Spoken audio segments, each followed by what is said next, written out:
Dès le départ, nous avons pu expliquer ce que nous voulions faire, négocier avec les groupes armés qui nous ont permis de travailler comme nous le faisons d'habitude, en utilisant nos propres médicaments, en nous assurant que les traitements parviennent bien aux personnes à qui on les destine, que tous les patients aient accès à notre hôpital et qu'une fois qu'ils sortent de l'hôpital, ils puissent y revenir pour leur suivi, sans restriction dans la manière dont nous apportons de l'aide médicale. Au fil du temps, c'est devenu de plus en plus difficile de négocier avec les groupes armés dans ces zones. Ils ont beaucoup changé et sont devenus de plus en plus exigeants sur les soins que nous apportions, mettant en place de plus en plus de restrictions à notre action. Lorsque l'organisation État islamique est arrivée, nous avons tenté de négocier comme d'habitude, de discuter comme nous le faisons toujours. Et au début, ils étaient très contents qu'on continue de travailler dans notre hôpital.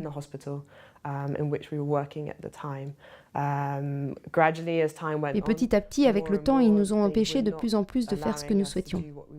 Ils ne laissaient pas tous les patients accéder à l'hôpital. Ils ont commencé à utiliser notre matériel, à emprunter de l'équipement.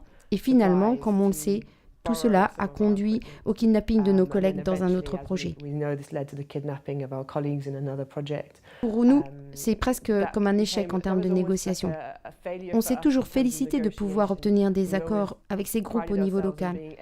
Mais à ce moment-là, l'accord local a volé en éclats. On a alors réalisé clairement qu'il serait impossible pour nous de travailler dans un endroit où ils ne nous autoriseraient pas à faire notre travail. Malgré la libération de nos collègues par le groupe État islamique, nous n'avons pas reçu les garanties de sécurité nécessaires pour que notre personnel national ou international travaille dans ces zones et nous estimions que nous ne pourrons pas y travailler de façon autonome.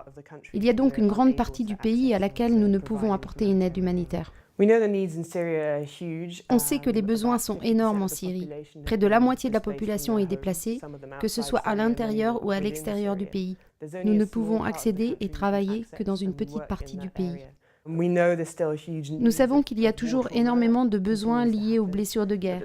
Mais en même temps, comme le système de santé syrien ne fonctionne plus depuis près de 4 ans dans ces zones, on sait qu'il y a d'énormes besoins liés aux maladies chroniques, aux grossesses, à la pédiatrie. Tous les besoins de santé auxquels on s'attend dans n'importe quel pays ne sont plus assurés. Malgré tout, on essaye de travailler. Nous avons d'ailleurs un hôpital dans lequel on a identifié les brûlures comme une priorité. Il y a beaucoup de cas de brûlures en Syrie en ce moment, et il semble d'ailleurs avoir augmenté depuis le début du conflit. Les gens vivent dans des conditions très précaires, sous des tentes ou dans des bâtiments abandonnés. Et il fait très froid en Syrie en hiver, donc ils ont besoin de chauffer leur foyer. Mais il n'y a pas d'électricité et c'est très difficile de trouver du pétrole de qualité. Ils utilisent du fioul ou de l'essence de mauvaise qualité qu'ils font brûler dans des poêles et ces poêles parfois explosent. Beaucoup des blessures sont liées à ces explosions sur les lieux d'habitation. Être coincé à l'extérieur du pays sans possibilité d'y rentrer, être au courant de la violence qui s'y déroule. Tous les jours, il y a des bombardements, des morts, des victimes en Syrie. Et ne pas pouvoir faire grand-chose, pour moi personnellement en tant que médecin, c'est extrêmement frustrant et déprimant. Au moins, on essaye de répondre à certains besoins. On essaye d'apporter un soutien au vu de ce qui se passe en Syrie. Mais c'est difficile de voir où on va et dans quelle direction se dirige le pays. Je ne peux pas imaginer ce que la Syrie sera dans 4 ans. Je ne vois pas comment ça pourra se terminer. J'espère que les choses vont s'arranger, mais pour le moment, nous sommes dans une impasse en ce qui concerne les activités qu'on peut mener dans ce pays.